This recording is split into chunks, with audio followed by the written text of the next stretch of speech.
September 6, 1901.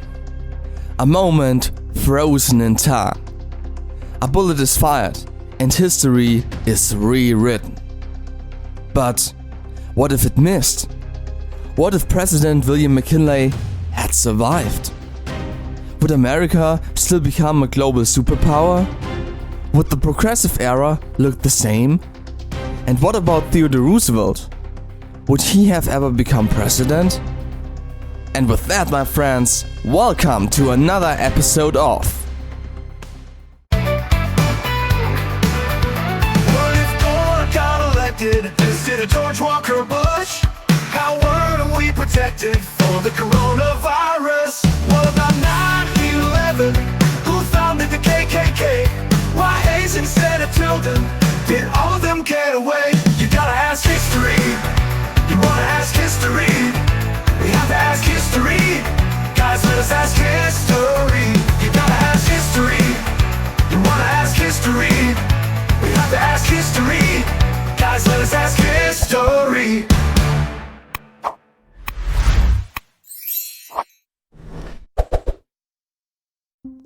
the missed shot heard around the world.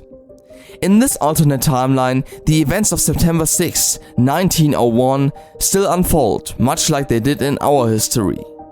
McKinley stands in the receiving line at the Pan American Exposition in Buffalo, New York. Leon Czolgosz, the anarchist, still approaches, a pistol hidden beneath a handkerchief. But this time, something changes. Let's say Czolgosz's palm, sweating from nerves, slips just as he pulls the trigger. The first shot grazes McKinley's suit jacket.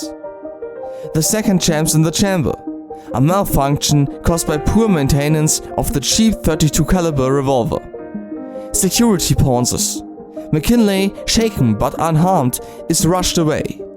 Czolgosz is arrested on the spot, tried and imprisoned rather than executed. The public reaction is immediate and emotional. Relief pours in from across the country.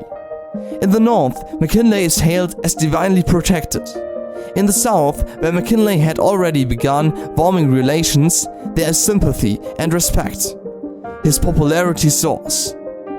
Roosevelt stays in the shadows. For now. Vice President Theodore Roosevelt, who had famously said, "I am only vice president and nothing more," remains in his largely ceremonial role.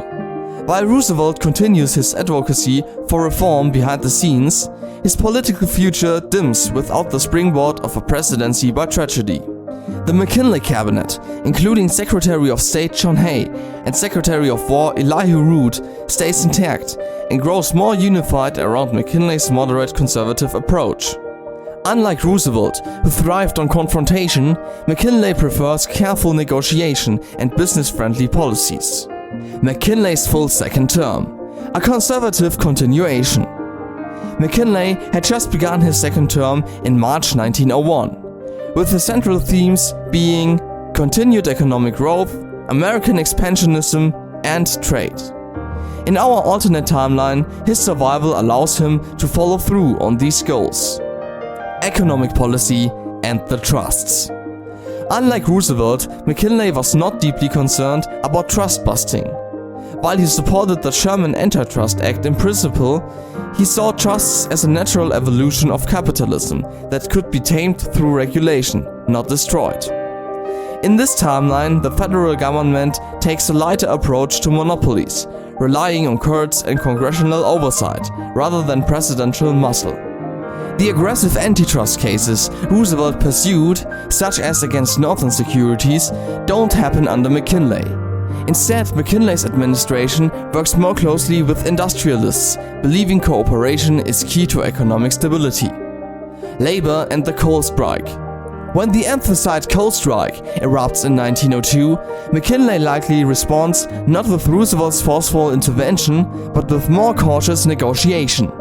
He may send emissaries, but avoids threatening federal seizure of the mines.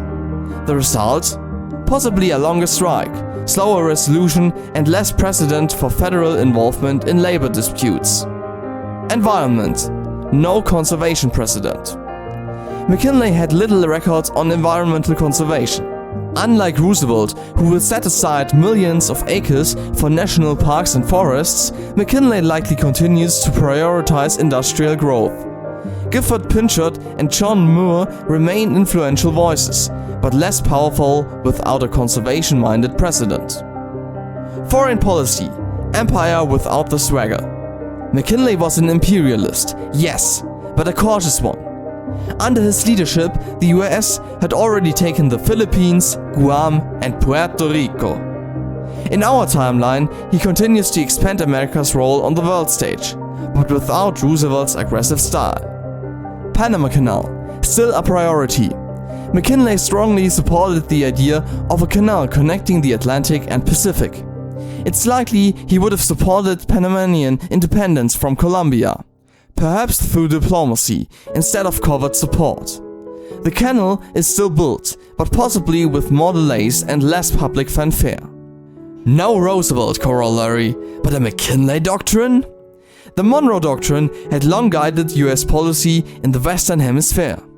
McKinley may have issued a similar corollary to justify intervention in Latin America, but it would lack the aggressive military first tone of Roosevelt's version.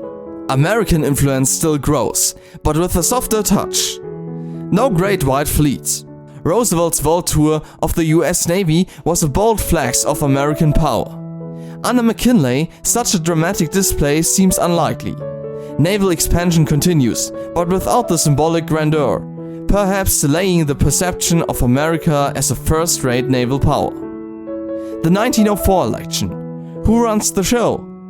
Had McKinley lived and completed his second term, he would have been barred by tradition, though not yet by law, from seeking a third. The Republican nomination becomes a wide-open contest. Would Roosevelt run anyway? Without the presidency on his resume, Roosevelt might still run, but as a controversial figure within his own party.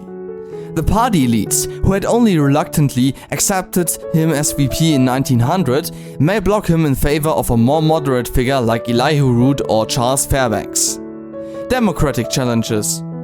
On the Democratic side, William Jennings Bryan could still be a major player, but with the economy booming and no Roosevelt-style trust-busting to react against, his populist message might falter once again.